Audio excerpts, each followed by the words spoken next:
और पिछले साल उन्होंने विसाल हो गया सी और इस साल उन्होंने रमज़ान शरीफ तो 2 दिन पहला उरस शरीफ सी उन्होंने नाल खिदमत रोज़ेदारां दी करन वास्ते रोज़ाना तशरीफ लियाउने आ।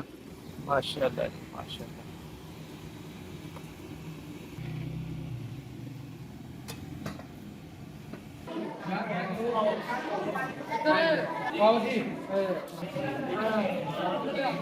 बिस्मिल्लाहिर्रहमानिर्रहीम। दोस्तों अस्सलाम वालेकुम। अल्लाह ताला सारे दोस्तों को भैनों भाइयों बुजुर्गों सेहत तंदुरुस्ती वाली लंबी जिंदगी देवे, आमीन सुम्मा आमीन। दोस्तों अज 12 रमज़ान मुबारक है ते अज हफ्ते का दिन है और 23 मार्च का दिन है 2024।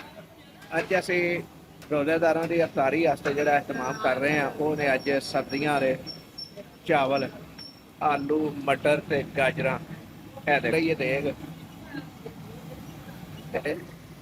गोरची साहब ने ये रोज़ाना जायका देंदे ने लोकां नूं अच्छा लग रहा रोज़ाना जिहड़ा खांदे ने ना वो कह रहे हैं कि बड़ी जायके वाली चीज़ बनती है।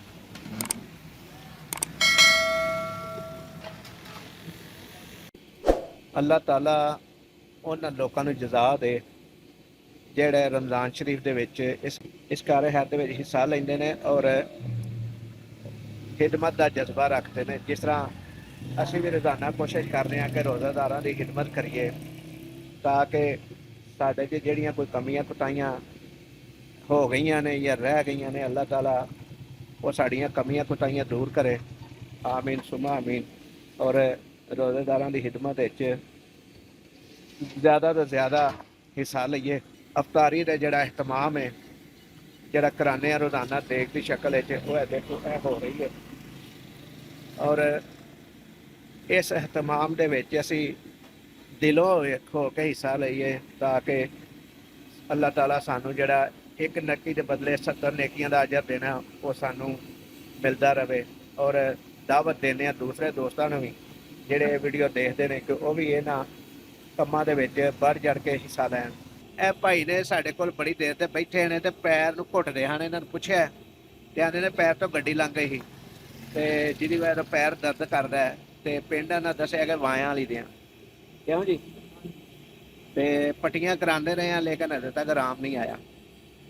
इस तरह गल है ते अल्लाह ताला तुहानूं आराम देवे, तुहानूं सेहत देवे, जिंदगी देवे, सेहत वाली जिंदगी देवे, आमीन सुम्मा आमीन।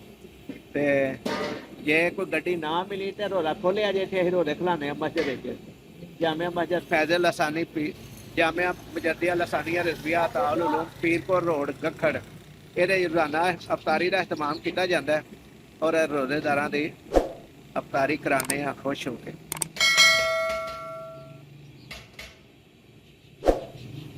बड़ा उबाला चढ़ माशाअल्लाह माशाअल्लाह।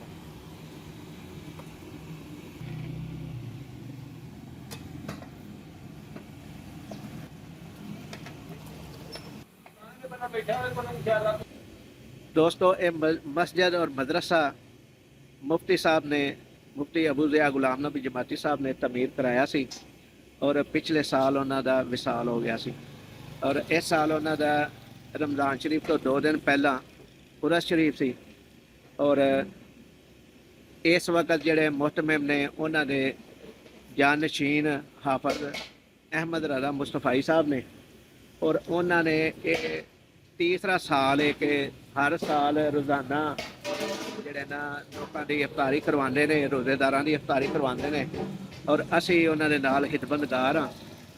उन्होंने नाल खिदमत रोज़ेदारां की करन वास्ते रोज़ाना तशरीफ लियाउने आ। अल्लाह ताला उन्होंने भी सानू भी और जेड़े लोग इस कार्य हैर विच हिस्सा लैंदे ने माली तौर पर या नाल खिदमत करके अल्लाह ताला सारियां नू जज़ाए खैर देवे, आमीन सुमा आमीन।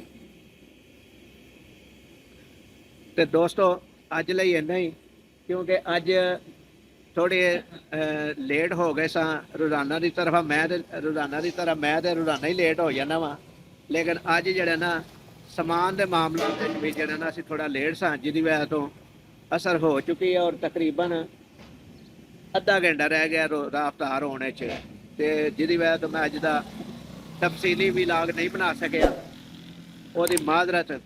ਅੱਜ ਲਈ ਇੰਨਾ ਹੀ, ਕੱਲ ਤੱਕ ਲਈ ਇਜਾਜ਼ਤ ਦਿਓ। ਅੱਲਾਹ ਤਾਲਾ ਸਾਡਾ ਤੇ ਤੁਹਾਡਾ ਹਾਮੀ ਨਾਸਰ ਹੋਵੇ। ਜਿਉਂਦੇ ਰਹੋ, ਵਸਦੇ ਰਹੋ, ਰੱਬ ਰਾਖਾ। ਤੇ ਥੋੜੇ ਜਿਹੇ ਵੀਡੀਓ ਤੁਹਾਨੂੰ ਅਫਤਾਰੀ ਟਾਈਮ ਦੀ ਵੀ ਦਿਖਾ ਦੇਵਾਂਗੇ ਅੱਗੇ ਜਾ ਕੇ, ਠੀਕ ਹੈ ਜੀ। ਚਲੋ ਕੋਈ ਨਹੀਂ, ਜ਼ਾਇਕਾ ਫੇਰ ਵੀ ਹੋਇਆ। ਮਾਸ਼ਾਅੱਲਾ ਜੀ।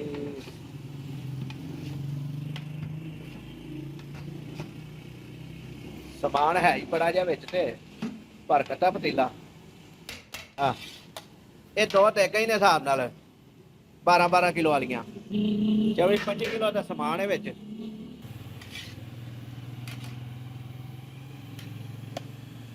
ਲਓ ਜੀ, ਦਮ ਦੇ ਦਿੱਤਾ ਗਿਆ। ਹੁਣ ਦਮ ਦੇ ਦਿੱਤਾ ਗਿਆ, ਪਤੀਲਾ ਖੜਕਾਇਆ ਹੈ ਬਾਵਰਚੀ ਸਾਹਿਬ ਨੇ ਦਮ ਦੇਣ ਵਾਸਤੇ।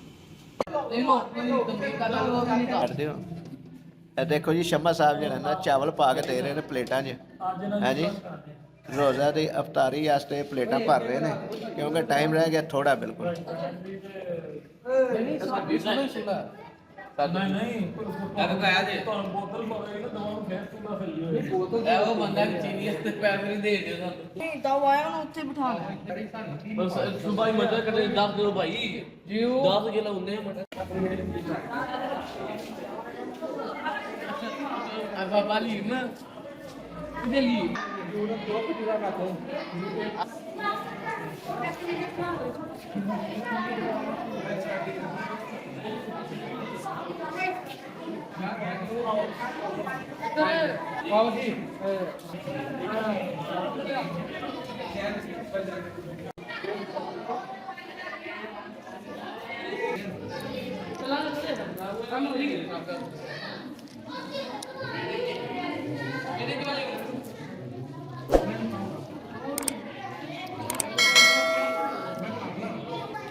खाओ बेटा खाओ, रोज़ा खुल गया, खाओ।